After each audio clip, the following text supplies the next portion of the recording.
Et donc bonjour à tous et à toutes et bienvenue dans cette nouvelle critique vidéo où on va parler de Goliath, la grosse sortie cinéma de la semaine. Alors ça risque d'être une critique assez courte tout simplement parce que c'est une critique à chaud, je tiens à le préciser. Et puis j'ai pas eu forcément grand chose à dire sur le film, on va dire que les points principaux je vais les aborder, ne vous inquiétez pas.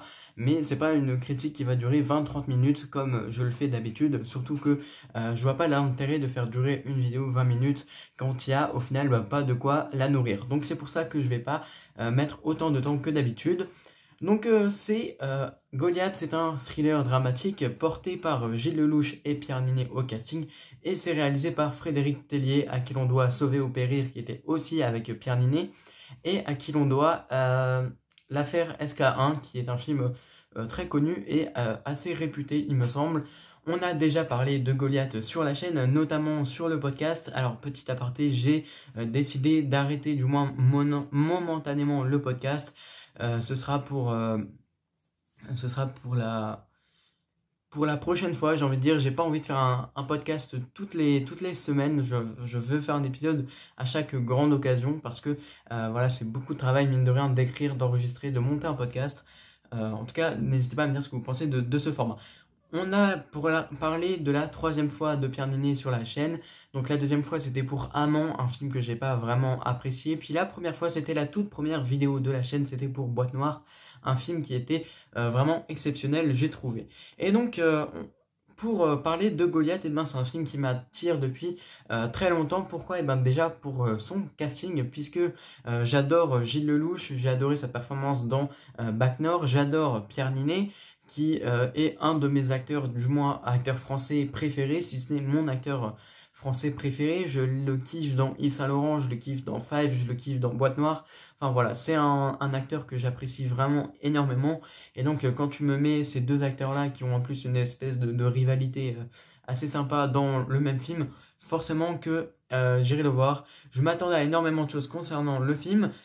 Mais le film, il avait aussi l'air d'être un film engagé politiquement et il avait l'air de dénoncer plein de choses et c'est aussi quelque chose qui m'intéressait sur le projet et donc je peux vous l'affirmer, Goliath, c'est un film qui a comblé mes attentes et qui a réussi à me montrer ce que je voulais voir, c'est-à-dire du grand jeu d'acteur, une grande narration, des messages subliminaux qui vont dénoncer des faits et qui vont prendre un parti sur tout le système capitalisme, sur les produits chimiques, sur l'écologie, sur les problèmes de santé que les pesticides ont. Enfin, il y a plein de thématiques qui sont abordées dans Goliath et que j'ai franchement aimé suivre. Alors Goliath, c'est aussi l'histoire d'un procès qu'il va falloir suivre. Alors ça peut paraître un petit peu long, il y aura des longueurs qui seront inévitables, mais c'est pour son bien. C'était aussi pour le cas du film Les Choses Humaines. Je crois pas que j'en ai fait une critique sur la chaîne et c'est bien dommage parce que c'était un très bon film, mais Les Choses Humaines, c'était aussi un film qui parlait exclusivement d'un procès et qui était quand même assez long, mais c'est des longueurs, on va dire, inévitables quand tu fais ce genre de film. Donc c'est l'histoire d'un avocat qui va tenter de faire interdire la tétrazine. Donc la tétrazine, c'est le fameux pesticide dont je vous parle depuis le début. Un pesticide qui a, entre guillemets, tué une de ses clientes et qui a fait que la compagne de cette cliente se suicide. Bref, il va prendre personnellement cette affaire et va tout faire pour que ce pesticide soit interdit en Europe. Sauf qu'en face de lui, il y a des lobbyistes dont le métier, c'est de défendre les intérêts des entreprises, notamment là, les entreprises phytosanitaires. Donc c'est le rôle de Pierre Ninet, je pense que vous l'aurez compris. Et donc on va suivre ce film purement narratif, où il y aura beaucoup de procès et donc forcément beaucoup de politique au sein de ce film.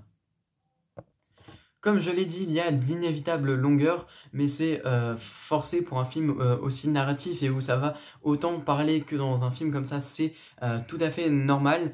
Mais il arrive quand même à te remettre dans le film, à te réintégrer dans l'histoire, parce qu'il y a des moments très stressants, des moments très accablants pour les personnages ou pour le spectateur, et c'est des moments de tension où tu veux vraiment où tu es tenu en haleine, où il y a un suspense et où tu veux vraiment savoir ce qui va faire avancer l'histoire, où va aller l'intrigue et quelle sera la suite du film. Et c'est ce genre de moments qui vont te remettre dans le film et c'est sympa, c'est pas vraiment une longueur ambulante comme ça a été le cas pour Maigret ou pour d'autres films. C'est pas, je ne dirais pas que c'est un film grand public qui attirera beaucoup de monde, bien que le film, au travers sa bande-annonce et son casting, essaye de le faire, parce que c'est vrai que quand tu ramènes Gilles Lelouch et Pierre Ninet, qui sont de grands acteurs populaires français, c'est vrai que c'est un film qui peut faire beaucoup d'entrées avec son casting, et en même temps la bande-annonce, elle vendait un petit peu du rêve avec ce thriller, j'ai envie de dire ce thriller politique, ce thriller dramatique. C'est vrai qu'on s'attendait à quand même quelque chose de plus grand public, mais ça n'est pas forcément le cas parce que c'est un film qui est très dur, que ce soit au niveau des thématiques qui parlent. C'est un film ouais, très dur, très lent et très fastidieux dans sa compréhension. Il faut vraiment le suivre pour réellement capter les enjeux du film. Et même si aujourd'hui Pierre Ninet et Gilles Lelouch sont des acteurs qui ramèneront du monde en salle, je pense que tout le monde ne sera malheureusement pas satisfait pour le film. En tout cas, moi, ça a été le cas. Je pense que vous l'aurez compris, j'ai fortement apprécié Goliath pour justement tous les messages qu'il fait passer. Néanmoins, je pense que chacun sortira marqué par Goliath, justement comme je l'ai dit, marqué par le message qu'il essaye de faire passer, tant bien que mal, il y arrive. Je pense qu'après ce film, tout le monde se questionnera sur le système capitaliste, sur la quête du profit, ou même sensibilisera le spectateur lui-même à travers des sujets comme la santé, la surconsommation, l'écologie, pardon, et je pense que c'était l'objectif principal de Frédéric Tellier, donc le réalisateur du film. Faire passer son message à travers ce film, c'était, je pense, pour lui, une priorité. Et rien que pour ça, allez voir Goliath parce que c'est fort. Comme je l'ai dit, pardon, avant que la caméra ne tombe, comme je l'ai dit, c'est un film qui est assez lourd à suivre, assez dur avec les sujets qui sont abordés, comme le suicide par exemple. Mais c'est aussi outrant de voir que les lobbies sont constamment en train de corrompre les gens, les autres entreprises, les avocats et tous ceux qui essayent d'être contre eux et qui essayent de défendre vraiment les intérêts de la population et du peuple. Ça ne convient pas aux lobbies et du coup ils vont tenter de corrompre ou de faire même pire que cela des fois sans spoiler le film pour que leurs intérêts ne soient pas gâchés et que leur quête du profit continue à être alimentée. Et c'est là où le personnage de Pierre Ninet est vraiment intéressant parce qu'on le voit faire des choses totalement abjectes, totalement horribles, mais en même temps c'est pas un personnage qui est méchant. C'est vrai qu'au premier allure on peut se dire que ok, Pierre Ninet il joue un gros connard, qu'il est totalement méchant de faire ça, mais c'est pas un personnage qui est méchant, c'est justement il est lobbyiste, c'est son métier. Pierre Ninet, son métier c'est de enfin du moins dans ce film, c'est de défendre les intérêts des entreprises, même si elles font des trucs vraiment dégueulasses, vraiment crades. Son but, c'est un peu de faire l'avocat du diable, si vous voulez. Et donc, même s'il fait de la merde, c'est parce qu'il a un métier de merde, j'ai envie de dire, et que lui, personnellement, il ne s'implique pas, il ne prend pas parti personnellement, parce que je pense qu'il est évident qu'en tant que personne, il serait contre ce produit qui met en danger des milliers de personnes. Mais lui, son intérêt, c'est de défendre cette entreprise, justement. Donc, comme je l'ai dit, il n'est pas méchant et le film va insister là-dessus, notamment en montrant des scènes de sa vie où il va offrir un cadeau d'anniversaire à sa fille, on le voit se marier, on le voit devenir père d'un enfant. Enfin, c'est quelqu'un en fait de normal, de commun, qui aurait pu être dans la rue à côté de nous et on n'aurait pas remarqué, on n'aurait pas dit que ce mec était méchant. Et justement, quand tu vois Pierre Ninet, tu ne te dis pas c'est un méchant, et c'est tout à fait normal puisque dans le film, il n'est pas méchant, il est juste obligé de faire des choses dégueulasses vis-à-vis de son métier. Au final, j'ai trouvé que ce combat ne nous regarde pas plus que ça en fait. C'est pas un combat qui va impacter directement le spectateur, sauf ceux qui sont concernés par ce problème d'agriculture, ce problème de pesticides. Mais il y a un personnage qui est là pour nous immiscer dans le récit. C'est cette fameuse militante dont j'ai ni le nom de l'actrice ni le nom du personnage. Mais c'est une personne qui que peu de points communs avec eh bien, le grand combat. Elle ne fait pas partie du grand combat entre les avocats et les lobbyistes, mais elle va lutter activement et avec ses propres moyens en tant que juste citoyenne, sans que ce soit son métier en fait.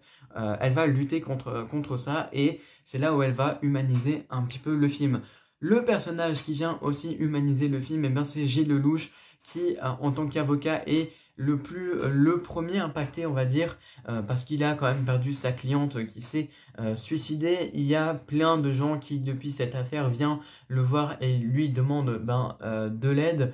C'est lui qui vient apporter la touche émotion parce que même quand il a perdu son procès, il va continuer à se battre personnellement et non plus en tant qu'avocat mais en tant que personne contre ce fléau. Donc c'est ce qu'il y a de plus cool et il va être directement aussi impacté par la corruption évidemment.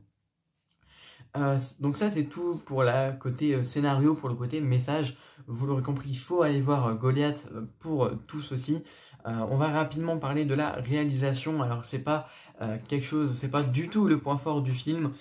C'est beaucoup filmé au point, donc caméra au point, ça tremble beaucoup. Mais quand je dis beaucoup, ça tremble beaucoup. Moi, ça m'a fortement déplu. Il y avait des moments où j'avais l'impression que le caméraman était en train de faire une crise d'épilepsie tellement ça tremblait. Mais bon, c'est pas un Goliath, je lui pardonne totalement parce que c'est pas un film qu'on va voir pour sa réalisation. En termes de photos, on va jouer bizarrement avec les lumières de manière assez originale, certes, il faut l'avouer. Mais maintenant, c'est vraiment quand même assez bizarrement fait. Je dirais pas que c'est moche, mais c'est pas beau non plus. C'est juste assez spécial et assez original. Au niveau de l'image, il y a beaucoup de grains et j'étais étonné. C'est pas une image très nette, très fluide qu'on a l'habitude de voir en ce moment au cinéma. C'est quand même, il y a du grain, comme je l'ai dit, il y a du bruit aussi dans l'image. C'est pas déplaisant et comme je l'ai dit, on va pas voir Goliath pour sa mise en scène. En tout cas, je pense que vous l'aurez compris, il faut que vous alliez voir Goliath parce que c'est un excellent film. Je lui ai mis la note de 9 sur 10. C'est peut-être un petit peu trop mis en avant. 9 sur 10, c'est peut-être une trop grosse note puisque sa réalisation ne suit pas.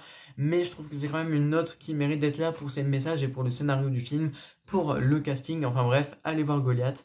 Et on se dit à la prochaine pour une nouvelle vidéo, parce que si celle-là ne vous a plu, n'hésitez pas à la commenter, à mettre un petit pouce bleu et à vous abonner à la chaîne.